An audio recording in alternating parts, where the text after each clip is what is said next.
श्री स्वामी समर्थ. अवधूत चिंतन श्री गुरुदेव दत्त. कसे आहात? मजेत आहात ना? असलंच पाहिजे, कारण तुमची पूर्ण कनेक्टिव्हिटी माझ्याशी आहे. तर आताची जी एनर्जी आपण चेक करणार आहे ती फक्त यासाठी असणार आहे की तुमच्या आयुष्यामध्ये एक शक्ती आहे जी देवाच्या बरोबर तुमची कनेक्ट आहे आणि ती अद्भुत आहे. आणि ती शक्ती तुम्हाला काय दाखवण्याचा प्रयत्न करत आहे? काय दाखवण्याचा प्रयत्न करत आहे? एक शक्ती आहे, अद्भुत शक्ती आहे. देवाची तुमच्यासोबत कनेक्टिव्हिटी आहे. ती काय दाखवण्याचा प्रयत्न करत आहे? एक अद्भुत शक्ती जी देवाशी तुमच्याशी कनेक्ट आहे. देवाचं तुमचं नातं स्ट्रॉंग होण्यासाठी किंवा दोघांमध्ये देवाचे इंट्युशन्स तुमच्यापर्यंत पोहोचवण्यासाठी देव देव तुम्हाला काय मार्गदर्शन करतो? देवाची कोणती अशी शक्ती आहे जी देव तुम्हाला देण्याचा प्रयत्न करत आहे? एक अद्भुत शक्ती जे तुम्हाला सगळ्या गोष्टी सहन करण्यासाठी परमेश्वर तुम्हाला मदत करत असतात. फॅमिली मधले सुख दुःख टेन्शन डिप्रेशन जर असेल तर त्या गोष्टीतून सुद्धा तुम्हाला परमेश्वर मदत करण्याचा प्रयत्न करत असतात. आणि दुसरं असं आहे की तुमच्या आयुष्यामध्ये पहिला मी राशी सांगते कोणत्या कोणत्या राशी आहेत. Cancer, Pisces Pisces Pisces double आहे. आणि पायसेस पायसेस राशी जी आहे ती स्ट्रॉंग आहे. वॉटर सायन्स सगळ्या आलेल्या आहेत. आणि अजून आहे मेष राशी सुद्धा आहे. सिंह राशी आहे. बऱ्यापैकी राशी आलेल्या आहेत. 2-3 ते 4-5 तरी राशी आलेल्या आहेत.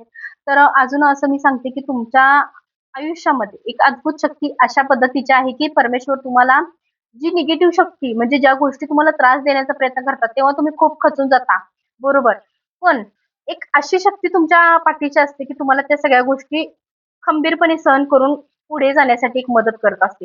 ती शक्ती जी आहे ती तुमच्या पाठीची आहे. परमेश्वराने तुमच्या पाठीची ती ठेवलेली आहे आणि परमेश्वराने ती तुम्हाला दिलेली आहे. कितीही त्रास होऊ दे, कितीही टेन्शन येऊ दे, कितीही त्रास होऊ दे, कितीही मानसिक त्रास होऊ दे, कितीही डिप्रेशन मध्ये जाऊ दे, पण तुम्ही परत एकदा संयमाने घेऊन परत एकदा त्या गोष्टीसाठी परत एकदा लढण्यासाठी किंवा त्या गोष्टीसाठी तुम्ही परत एकदा सक्षम असता किंवा त्या गोष्टीत यश मिळण्यासाठी तुम्ही परत एकदा तयार असता. आणि दुसरं असं आहे की पैशाची खूप अडचणी तुम्हाला येत असतात. खूप अडचणी येत असतात. खूप म्हणजे खूप असं की आता अशी वेळ आलेली आहे की मी जीव देऊ का? आता अशी परिस्थिती तुमची असते. एक-एक वेळेस असं वाटतं की आता पैसा नाहीये, मी जीव देऊ का? इतकी म्हणजे वाईट तुमची परिस्थिती झालेली असते आणि तुमची वाईट परिस्थिती त्या काळात होत असते. तर त्या काळात सुद्धा असं तुमचं होतं की पैसे नाहीयेत. समोर तर व्यक्ती आहे. तर त्या काळात आता मला काय करायचंय? किंवा ही वेळ कशी मी सरणार आहे? किंवा ह्या वेळेतून मी कसा बाहेर पडणार आहे? किंवा ह्या वेळेतून मी कशी बाहेर पडणार आहे? ह्या गोष्टीचा प्रश्न तुम्हाला पडतो. पण त्या वेळेत तुम्ही ती वेळ धीराने धीराने बाजूला जी काढत असता. धीराने जी एक बाजू ती एक वेळ ती हँडल करत असता. त्यावेळेला एक अद्भुत शक्ती आहे जी ते तुमच्या पाठीशी परमेश्वराने ठेवलेली आहे, तुम्हाला दिलेली आहे. संघर्षासाठी तयार केलेली आहे तुम्हाला. परमेश्वराने तुम्हाला निवडलेलं आहे यासाठी असं नाहीये की तुम्ही त्या पात्रतेचे योग्यतेच्या आहात आणि तुम्ही त्यातून बाहेर पडू शकता आणि तुम्ही योग्य प्रमाणे पद्धतीने तो निर्णय घेऊ शकता. ह्या सगळ्या गोष्टी बघून तुम्हाला निवडण्यात आलेलं आहे आणि ती शक्ती, अद्भुत शक्ती जी आहे ती तुमच्या पाठीशी खंबीर आहे. परमेश्वराने तुम्हाला दिलेली आहे. आणि त्या गोष्टीचा कधी-कधी तुम्ही विचार पण खूप करता आणि हे तुमच्याच बाबतीत नाही, माझ्याही बाबतीत तसंच आहे. माझ्याही बाबतीत अशाच काही गोष्टी ज्या आहेत त्या अद्भुत, ज्या मी एका इतक्या निगेटिव्ह शक्तीत असले, म्हणजे एक संकट, खूप मोठं संकट असलं तरी त्या संकटातून बाहेर पडण्याचं, मला स्थिर ठेवण्याचं, मलाच नाही कुणालाही त्या स्थिर ठेवण्याची जी वेळ असते, ती अद्भुत शक्ती, ती जे परमेश्वर आपल्याला देत असतो. हे आपण त्या वेळेला आपल्याला ते समजतं, की एवढं होऊन सुद्धा मी स्थिर का? एवढं होऊन सुद्धा मी या वेळेत इथं मजबूत का?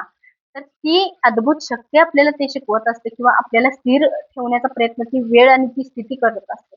आपल्यात एक जादू असते. म्हणून मी सांगते तुम्हाला खूपदा, की स्वामी सेवा करा, स्वामी सेवा सोडू नका. स्वामी सेवेत इतकी ताकद आहे ना, खूप ताकद आहे. खूप म्हणजे अप्रतिम ताकद आहे.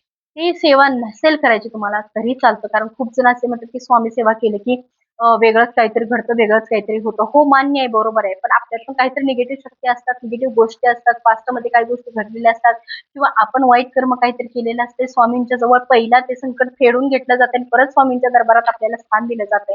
हे पण तितकंच सत्य आहे. स्वामींच्या दरबारात अन्याय चालत नाही. आपण स्वतः जर पाप केलेलं असेल तर ते पूर्ण आपल्याकडून फेडून घेत असतात परमेश्वर आणि मगच आपल्याला त्यांच्याजवळ जागा, आपल्याला मोक्षात तिथून आपलं खऱ्या आयुष्याला सुरुवात होत असते. जर तुम्हाला ती स्वामी सेवा जरी करायची नसेल तर इट्स ओके, काही प्रॉब्लेम नाही. पण नवनाथ महाराजांचा तरी तुम्ही सेवा करू शकता. ती तर खूप स्ट्रॉंग आहे. आणि त्या देवाजवळ कसलंच तुमची तंत्रबाधा चालत नाही. काहीच चालत नाही. सगळं सगळं सगळं तिथं गेल्यानंतर ना खरंच आयुष्याचा सोनं झाल्याशिवाय थांबणार नाही. इतकं छान एनर्जी आहे ती, इतकी पॉझिटिव्हिटी आहे त्या नावामध्ये, त्या जगण्यामध्ये, त्या देवाच्या शरण जाण्यामध्ये. ज्याने कुणी पुण्य केलं असेल तरच त्या दत्त महाराजांचं आणि स्वामी समर्थ महाराजांचं, नवनाथ महाराजांची ताकद आपल्या पाठीशी उभा राहणे हे कोणाचंही काम नाही. नवनाथ महाराजांची ताकद खूप शक्तिशाली, खूप शक्तिशाली. आणि नवनाथ महाराज म्हणजे काय हे समजायला ना आपल्यापर्यंत ते यायला त्या देवाची पण इच्छा लागते. आणि तसंच तुमच्या सोबत आहे की ही अद्भुत ताकद जेव्हा तुमच्यापर्यंत येत असते तेव्हा तो देव आपल्याला कळला, तोपर्यंत नाही. ह्या सगळ्या गोष्टी इथून शिकण्यासारख्या आहेत. आणि दुसरं असं आहे की तुमच्या ड्रीम ड्रीम कम्प्लीट होत नाही तरी सुद्धा तुम्ही त्या गोष्टींवरती अवलंबून आहात, त्या गोष्टी, त्या सिच्युएशन वरती, त्यातून बाहेर पडण्याचा प्रयत्न. आणि महत्वाचं म्हणजे तुमचं एखादी गोष्ट कम्प्लीट नाही झालं तरी तरी सुद्धा तुम्ही त्या गोष्टींवरती आवर्जून विचार करता, त्या गोष्टीसाठी थांबता, त्या गोष्टीसाठी जिद्दीने प्रयत्न करण्याचा प्रयत्न करता. तुम्ही त्या गोष्टी सहजासहजी सोडत नाहीये. तुम्ही वेळ लागू दे संयमाने घेऊन त्या गोष्टी प्रयत्न करता की ती गोष्ट माझ्यापर्यंत यावी आणि माझ्या ह्या सगळ्या गोष्टी कम्प्लीट व्हाव्या. ह्यासाठी सुद्धा तुम्ही प्रयत्न करत असता.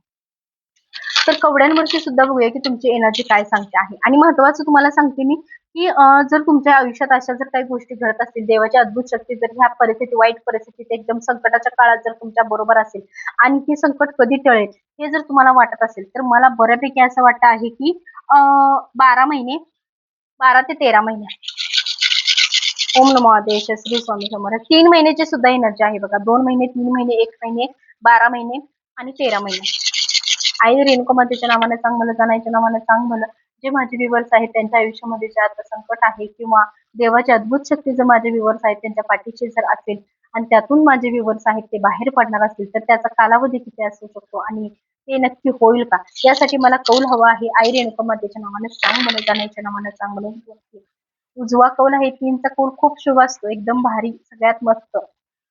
1, 2, 3 तीनचा कौल आहे तुम्हाला, देवीचा कौल आहे. तुम्ही आयुष्यात जे काही करणार आहे त्या देवाच्या भरोशावर करू शकता. त्या साक्षात ज्या देवतेची इच्छा, ज्या देवतेची ताकद तुमच्या पाठीशी आहे, जी शक्ती तुमच्या पाठीशी आहे, त्यातून तुम्ही बिनधास्त बाहेर पडू शकता. तुम्ही संयमाने, देवाने तारलंय तुम्हाला, देवाने एक शक्ती जी आहे ती तुमच्या पाठीवर ठेवलेली आहे. त्यामुळे तुम्हाला काही टेन्शन घ्यायची गरज नाहीये. तुम्हाला तुमच्या आयुष्यात पुढे जाऊन ग्रोथ करायची आहे आणि तुम्हाला सत्याच्या मार्गाने चालायचं आहे. दुसरं काही सुद्धा करायचं नाही, खोटं बोलायचं नाहीये, तुम्हाला कुणाची चोरी करायची नाही, कुणाची लुबाडी करायची नाहीये, तुम्हाला सत्याच्या मार्गाने चालायचं आहे. बघा देव तुम्हाला भेटल्याशिवाय राहणार नाही, तुमच्या आयुष्याची प्रगती झाल्याशिवाय थांबणार नाही.